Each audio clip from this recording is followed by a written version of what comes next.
I don't talk well in front of people. I am Bruce Greer. Paul Williams. Ben Howe. Brett Carroll. Jenny Probst. Ray Mishu. Paris. Bo Howard. Kat Carter. Keith Burnett. Valerie Forbes. Ashley Howard.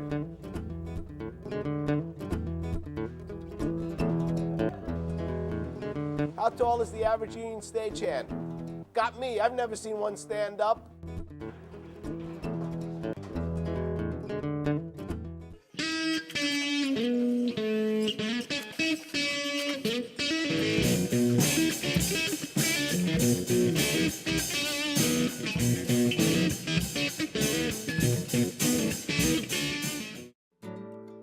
My name is Ann Taylor. I started working for Local 322 in December of 1986. I went and talked to Hubert McClendon. Hubert McClendon was like, sure, we'll give you a shot. Hey, Dad, what you up to? It was at Ovens Auditorium, and I was just so intent that I was going to be there on time. Got a speeding ticket and walked into the building 15 minutes late. Just had that look, and he's like, you need to go talk to that guy over there. And it was Kerry Hines.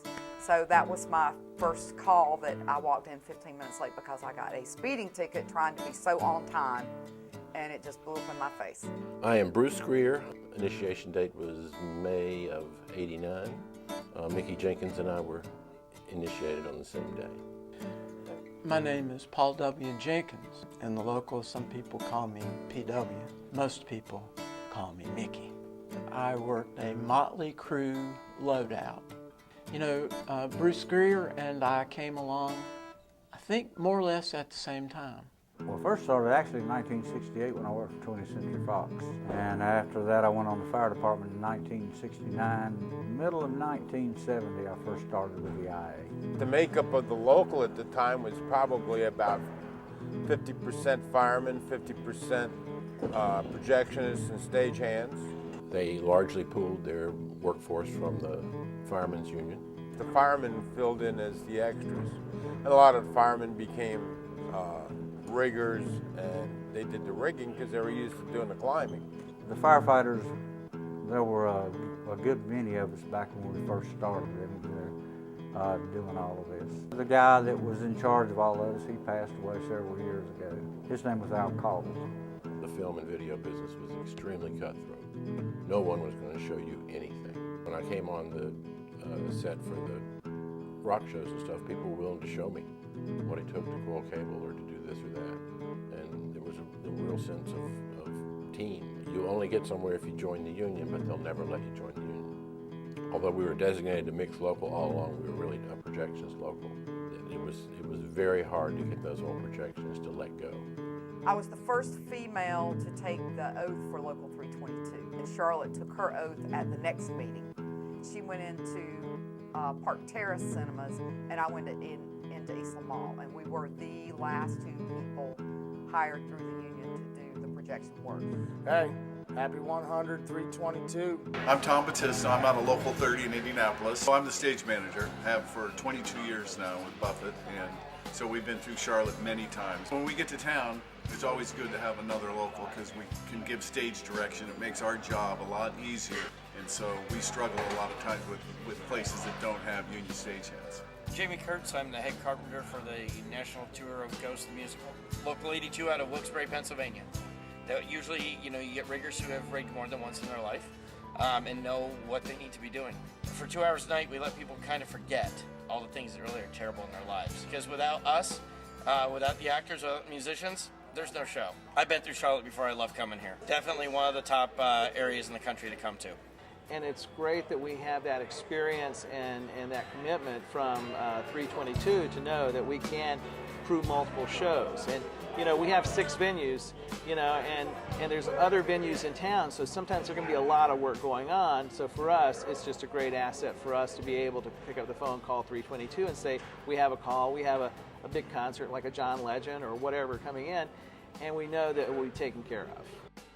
Janice Allen, her family, her father or grandfather, I'm not sure, was one of the founding members. It was props people, actually. It was a group of props people that formed Local 1. I guess they realized that collectively they could get together and have more sway than just individually. The first organized group of stagehands 1880s, the late 1880s, pre-television, pre-movies, obviously. The theater was based in New York, and the stage technicians first organized in New York City. In 1893, there was a founding meeting of stagehands from all over the U.S. that came to New York and founded the National Association of Theatrical Stage Employees. Got a charter with the AFL-C. At that point, it was just the AFL. And very quickly, all over the U.S., other locals applied and were chartered as stagehands. The first Canadian local actually came in 1898, so just 6 years after the founding of the Alliance. The Coliseum on Tyvola Road opened in August of '88, and that immediately changed the type and scope of show that came to Charlotte. Currently the business agent for IATSE Local 322, Charlotte, North Carolina. My stepdad actually got me hired on a film in 1999 as a carpenter's assistant. I hired Bo's father, I believe it's his stepfather. I was the gang boss, was able to hire both Bo and Izzy. Bo worked for me as a utility man on 2 different motion pictures. He was a great utility man. A utility man is one of the most important person on the carpenter crew because he's setting up ahead of the carpenters so the carpenters can be carpenters. Happy anniversary to IATSE 322. My first kind of parlay into the politics of Local 322, I want to say came in when Bob Dipple was still president, so 2001, 2002, somewhere in that realm, after we had negotiated the first contract with Blumenthal Performing Arts Center. Performing Arts Center opened in '93, in October of '93. Father Dave Garrison worked with us probably in '96 or so. Was able to, pretty quickly determine that it was sort of like Dorothy clicking her heels, that, when we decided it was time to do it, we would do it. But other than that, they couldn't make us go have a war with these people. And that would take another 5 years to play out. In 2000, we finally did a card count and forced the vote. It was 68-1, and we were very upset about the 1. We had a rat aboard the ship, and she actually thinks she did it by mistake. Judith, bless her heart, called right away and said, "Congratulations, man, you smoked us, Well, the 3 people that negotiated the contract were Judith Allen, Richard Walker, who was the bean counter and now down in Florida. No, he's back in Charlotte now, and Carl Hoffman. So a member of our local was actually on their negotiating team the first time around. We were certainly aware that the promoters were building a facility out on North 29. It opened on July 4th, 1991, Ray Charles. And so by then we had made the decision that we would go out there and take the calls just as workers and not through the local and do the card thing. I mean, that was our goal from minute one. Their jaws were dropping. Y'all are coming out here for $9 an hour? Really? This is unbelievable. They couldn't believe their good fortune. We quickly began to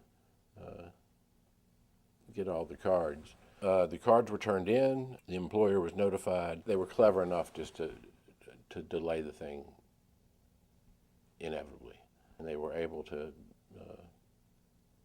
keep us at arm's length with legal maneuvers and things for a couple of years. During that time, they committed several